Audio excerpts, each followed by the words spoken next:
सबसे पहला पॉइंट है यहाँ पे, वो है मेरा यहाँ पे लो कॉस्ट। यहाँ पे जो कॉस्ट है बहुत ज़्यादा लो है। और दूसरा यहाँ पे जो एक्सपेंशन है वो इजी होता है। तीसरा आता है यहाँ पे ऑटोमेशन। ऑटोमेशन इस पराठा रोल के अंदर बहुत ही ज़्यादा आसान है।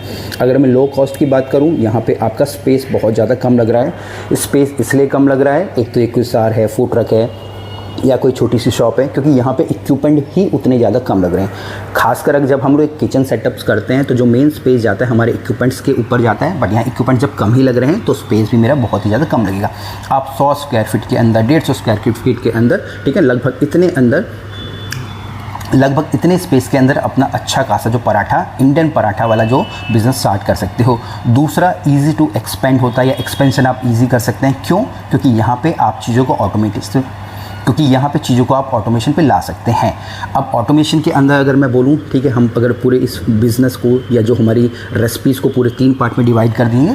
यहाँ पे जो हमारा पराठा है, पराठा का हो सकता है, ठीक है, वो हमारे आटे का हो सकता है, मल्टीग्रेन आटा होता है, उस तरीके से हो सकता है। अब ये जो पराठे हैं आप एडवांस में बना के रख सकते हो, हाफ डन करके उनको रख सकते हो, फ्रोज़न करके उनको रख सकते हो, ठीक है, वो एक आपको उसकी रेसिपीज़ पे वर्क ऑन करेगा।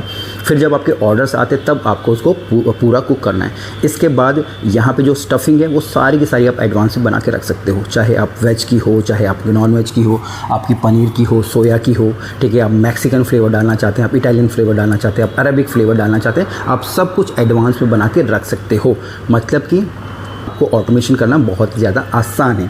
तीसरा, यहाँ पे जो भी सॉस आपकी यूज़ होगी वो भी आप एडवांस में ही बना के रख सकते हो। जैसे आपकी जो मेयोनीज होगी, मिंट सॉस होगी, चिली सॉस अगर आप यूज़ कर रहे हैं, ग्रीन चिली सॉस यूज़ कर रहे हैं, स्वीट चिली सॉस कर रहे हैं, शेजवान कर रहे हैं, ठीक है, अलग अलग रेसिपीज़ की अलग अलग सॉस बनेगी, तो वो सारी की सारी चीज़ें भी आप एडवांस में बना के रख सकते हो।